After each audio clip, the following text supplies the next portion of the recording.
Yeah. Cash money. It would have been the highest average annual salary in NHL history. 16 million per season.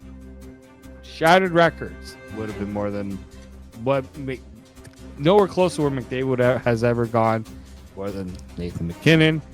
He obviously is in the final year of the 5-year, $45 million contract that does not pay him $16 million a year.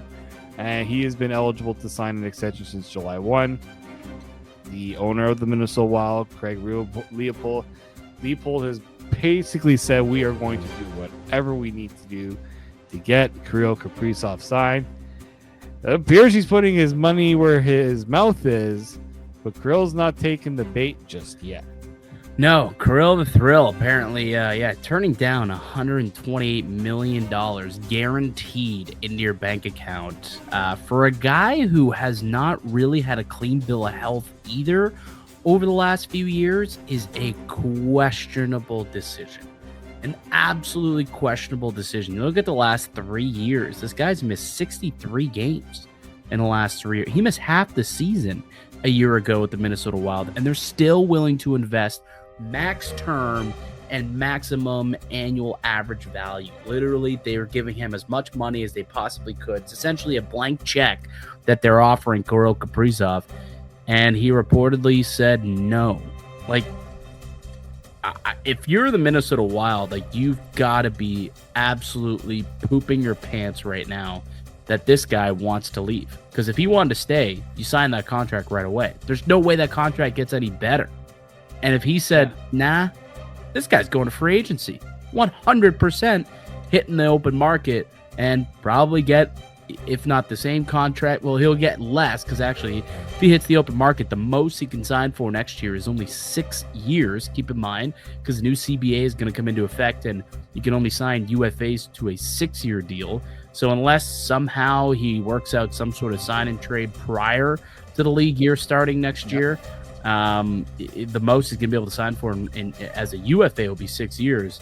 And that'll be significantly less guaranteed money. I'm floored that if this is true, the reports that he turned this down, not only because it's a crazy contract to make him the highest paid NHL player in history, but again, I just point to the health of Kirill Kaprizov. The fact that, again, he's missed 63 games over the last 3 years. I don't know how many GMs would be willing to give this guy max term, max dollar, despite being or not being a very durable player. Yeah, I mean, look, he is a fantastic player when he is on the ice. But unbelievable. He's a top 10 talent. We know that when you're paying a player a lot of money and he isn't there, it hurts. Like we talk about Austin Matthews. Like it hurts when you don't have Austin Matthews in the lineup because you're paying him a lot of money to be playing every day and being a difference maker. So I do understand that part, and I didn't even really think about that part. But I know that Bill Guerin has come out and says like he doesn't know where this report's coming from because he doesn't think it's come from either side. Like, come on, Bill. It's come from somebody. You're trying to save face. Somebody's clearly has leaked this. But he thinks that, there's still a good relationship between the two sides. He thinks they're in a good place with Kirill. My thinking is, if you're in such a positive place, why isn't this deal done? If you are truly motivated to get this deal done, that means that both parties are not aligned, or one side clearly isn't ready to, sign on the dotted line. Like, you're giving him more than any other team will be offering. Yeah. I don't think any other team is going to come in at $16 million unless they're very desperate for it. And a friend of mine says it doesn't look like it's about the money. No, it doesn't. Because if it was about the money, he takes that contract and laughs. If it's about the money, he takes that contract and he absolutely goes to the bank laughing and just can't believe that Minnesota gave him that type of coin. He doesn't want to be there, man. Like, that's what that is. He does not want to be there. And I don't know what he wants, where he wants to be. I don't know what type of team he wants. Like we did hear from Nikolai Ehlers, and he didn't want a flashy spotlight place. He wanted to go somewhere a little more secluded, so he went to Carolina. But maybe Kaprizov wants to be in one of the top markets and be a top player. And if that's the case, there's no better market than the Toronto Maple Leafs, my friend. And the Toronto Maple Leafs just lost a top-tier winger. Boy, would that ever be a nice replacement 1 year later. I don't think we'd ever really have an issue of wondering if if this guy would show up in the playoffs, because he certainly has.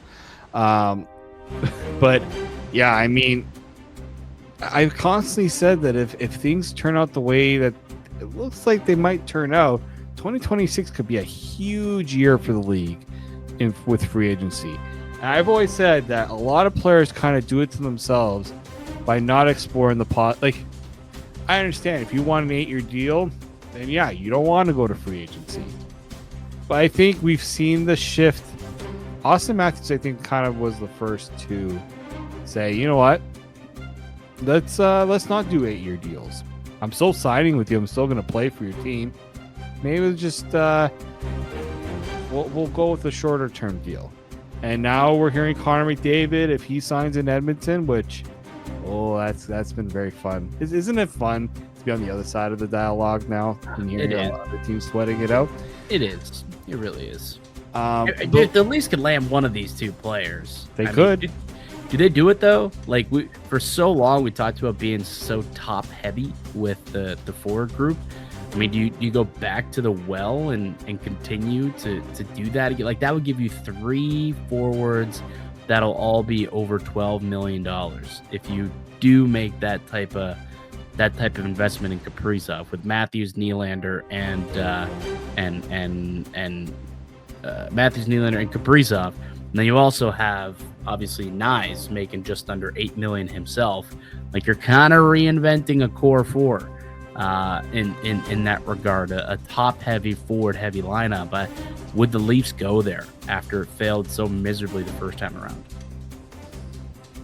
I just think that when you get a chance to get the best player in the world, or even one of the top wingers in the NHL, you have to do it.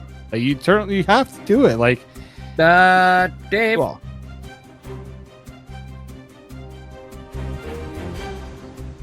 I mean, the Leafs, when they got John Tavares all those years ago, I'm talking about Mitch Marner, brother. I'm talking about Marner, one of the best wingers in the world.